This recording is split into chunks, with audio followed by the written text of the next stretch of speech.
Hoje você tem, na formação, você fica ali muitas vezes 4 anos estudando um segmento específico, por exemplo, concreto, depois você acaba dividindo aí poucos meses o estudo em madeira e aço. Né? Como que você enxerga? Existe uma forma de juntar tudo isso, enfim, A construção civil, infelizmente, ela tem sido repetitiva na maneira da gente construir.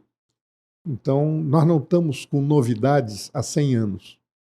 A última grande novidade que aconteceu no nosso setor foi o advento do concreto armado, que aconteceu na década de 20, 1920, 20 e poucos. E eu tive um verdadeiro choque quando eu vi que nós realmente estamos há 100 anos sem fazer muita inovação, né?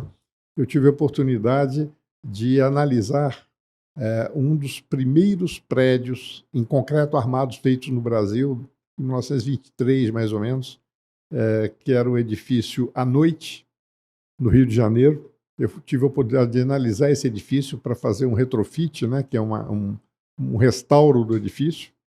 E eu fiquei impressionado com a qualidade do prédio, feito há 100 anos atrás, um prédio de 20 pavimentos, né, que foi construído em 20 meses, né?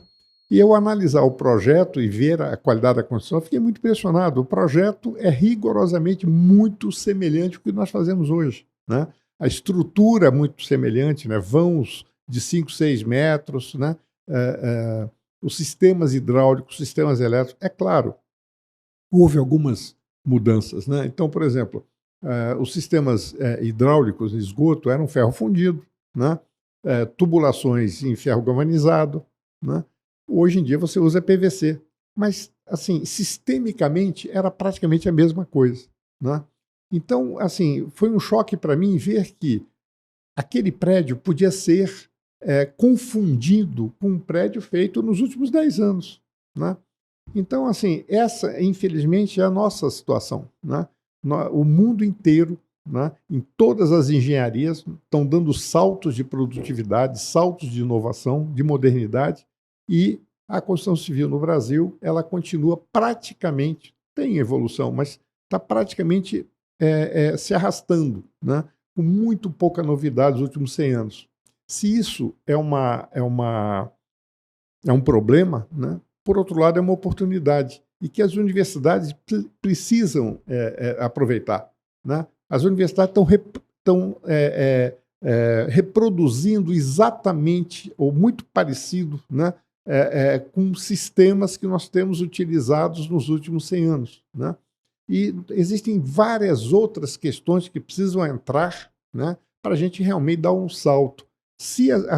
O papel das universidades é muito importante, porque elas formam a base intelectual, né, a base profissional, né, onde que nós vamos nos basear para dar esse salto.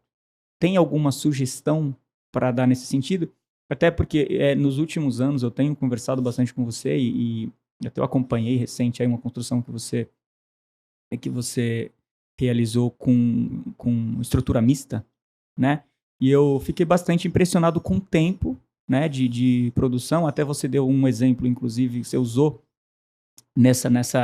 na construção, né, desse edifício. Você deu o exemplo de um chassi de carro, né, que você, assim, até para trazer inovação, né, para o seu sistema construtivo. Eu acho, de uma maneira simples, né, que nós deveríamos mudar o engenheiro civil para engenheiro de produção civil, né? O engenheiro de produção, que você tem produção mecânica, produção metalúrgica, o engenheiro de produção ele é municiado, né, de uma série de instrumentos de planejamento, né, que o engenheiro civil não é, né? Se reproduz empilhar tijolo na universidade. Então, eu acredito que a característica, de uma maneira bem simples, a característica do engenheiro civil do futuro era um engenheiro formado em engenharia de produção, especializado em engenharia civil, né, especializado em construção civil, né? E esse engenheiro, as universidades deviam se afastar ao máximo de sistemas que são arcaicos, né? Por exemplo, a alvenaria. A alvenaria vai tender a desaparecer. Existe há 2000 anos, né? E não tem mais sentido. É anacrônico você pensar construir edifícios com alvenaria. Você pode construir casa, uma casa ou outra, uma casa de campo, mas de uma forma seriada, de uma forma produtiva, a forma de se construir, né, tem que mudar. Tem que pensar na aplicação, ou seja, tem que levar a pessoa para pensar um pouco mais o que eu posso fazer, né, com esse tipo de... Que solução eu posso trazer, né, para esse tipo de construção e não já ir naquele modus operandi ali automático. Na verdade, capacitar o engenheiro, o futuro engenheiro, a pensar, a estudar, né? Então, ele precisa ter... eu não estou muito preocupado com o domínio tecnológico, mas eu estou muito mais preocupado com o domínio que ele tem do aprender a aprender. Porque o domínio tecnológico é muito rápido, né? Se você aprendeu a aprender, né, você domina qualquer tecnologia do setor, entendeu? Com uma certa facilidade, né? O grande problema nós temos feito, os nossos engenheiros, os nossos estudantes de engenharia, né, já mergulhar, primeiro, em muita matemática, sem dizer exatamente para que aquilo vai acontecer. Né? Tudo bem, falam que isso forma a capacidade de análise, acho que forma, sim, mas nós podemos encurtar um pouco mais isso e tornar toda essa matemática mais aderida, né? Aderida à tecnologia. Né?